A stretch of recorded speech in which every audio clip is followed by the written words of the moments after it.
Hi guys, ಎಲ್ಲಿಗಪ್ಪ ಹೊರಟಿದ್ದೀರಾ ಅಂತ ನೋಡ್ತಿದ್ದೀರಾ. ನಾವು ಲೆಗ್ಗೆರೆಯಿಂದ ನನ್ನ ಪಾಪಗೆ ಸ್ವಲ್ಪ ಕೋಲ್ಡ್ ಆಗಿತ್ತು, ಕೆಮ್ಮಾಗಿತ್ತು. ಅದಕ್ಕೋಸ್ಕರ ಸ್ಟಾರ್ಟಿಂಗಲ್ಲೇ ತೋರಿಸ್ಕೊಳ್ಳೋಣ ಅಂತ ಹೇಳಿಬಿಟ್ಟು ನಾವು ಹೋಗಿದ್ದೆ ವಿಜಯನಗರದಲ್ಲಿ ಇರೋಂತಹ ಪವಿತ್ರ ಕ್ಲಿನಿಕ್ಕಿಗೆ ಹೋಗೋಣ ಅಂತ ಹೇಳ್ಬಿಟ್ಟು ನಮ್ಮ ಭಾವ ಅವರು ಕನ್ಸಲ್ಟ್ ಮಾಡಿದರು. ಅದಕ್ಕೋಸ್ಕರ ಹೋಗ್ತಾ ಇದ್ದೀವಿ. ಆಫ್ಟರ್ ಲಾಂಗ್ ಇಯರ್ಸೇ ಆಗಿದೆ. ನಾನು ಪ್ರೆಗ್ನೆನ್ಸಿಯಲ್ಲೂ ಅಡ್ಡಾಡಿರಲಿಲ್ಲ, ನನ್ನ ಲೆಗ್ಗೆರೆಯಲ್ಲಿ ಜಾಸ್ತಿ. ಸೊ ಹೋಗೋಣ ಅಂತ ಹೇಳ್ಬಿಟ್ಟು ನೋಡಿ, ನಾಗರಬಾವಿ ಬನ್ನಿ. ನಾಗರಬಾವಿಯಿಂದ ಮೇಲೆ ಅಂದರೆ ಸರ್ಕಲ್ ಬರುತ್ತಲ್ಲ, ಅಲ್ಲಿಂದನೇ ಕ್ರಾಸ್ ಆದರೆ ಪವಿತ್ರ ಕ್ಲಿನಿಕ್ ಅನ್ನೋದು ಸಿಗುತ್ತೆ. ಅಲ್ಲಿಂದ 1 ಕಿಲೋಮೀಟ್ರ್ ಇರುತ್ತೆ ನಾಗರಬಾವಿಯಿಂದ ಅಷ್ಟೇ.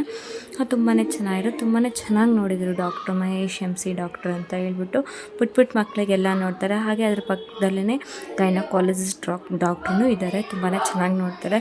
ಅಲ್ಲಿ ನನ್ನ ಪಾಪ ಫುಲ್ಲು ವಾಯ್ಸ್ ಇತ್ತು, ಒಂದು ಸಲ ಕೇಳಿಸ್ಕೊಳ್ರಿ ಎಷ್ಟು ಮಾತಾಡ್ತಾರೆ.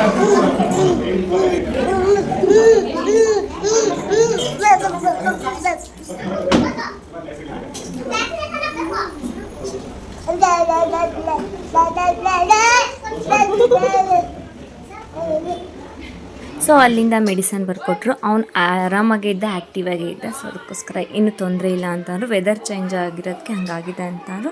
ಸೊ ಅಲ್ಲಿಂದ ಹಾಸ್ಪಿಟ್ಲಿಗೆ ಬೈ ಮಾಡಿಬಿಟ್ಟು ನೆಕ್ಸ್ಟ್ ನಾವು ಹೊರಟಿದ್ದೆ ನನ್ನ ಫೇವರ್ ಪ್ಲೇಸ್ ಅಂತಲೇ ಹೇಳ್ಬೋದು, ವಿಜಯನಗರ ಅಂತ. ಏನಕ್ಕಪ್ಪ ಅಂತಂದರೆ ಇದು ಪೀಸ್ಫುಲ್ ಏರಿಯಾ, ಹಾಗೆ ಸ್ಟ್ರೀಟ್ ಏರಿಯಾ ಅನ್ನೋದಿರುತ್ತೆ. ನಮ್ಮ ಯಜಮಾನರು ಯಾವುದೇವ್ರ ಬುದ್ಧಿ ಕೊಟ್ಟಿದ್ದ ಗೊತ್ತಿಲ್ಲ, ಆಲ್ಮೋಸ್ಟ್ ನನಗೆ ತಿನ್ನೋದು ಕೊಡಿಸ್ತಾನೆ ಇರ್ತಾರೆ. ಯಾಕಂದ್ರೆ ನಾನು ತಿನ್ನೋದ್ರಲ್ಲಿ ಫಸ್ಟ್ರಲ್ಲಿ ಇರ್ತೀನಿ.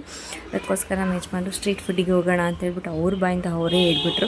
ಇದ್ದಿದ್ದು ಖುಷಿ ಆಯಿತು. ಸ್ಟ್ರೀಟ್ ಫುಡ್ ಅಲ್ಲಿ ಹೋಗಿ ಏನೇನು ತಿಂದ್ವಿ ಅಂತ ಹೇಳಿಬಿಟ್ಟು ನಾನು ಅಲ್ಲಿ ನೆಕ್ಸ್ಟ್ ಲಾಗಲ್ಲಿ ಹೇಳ್ತೀನಿ.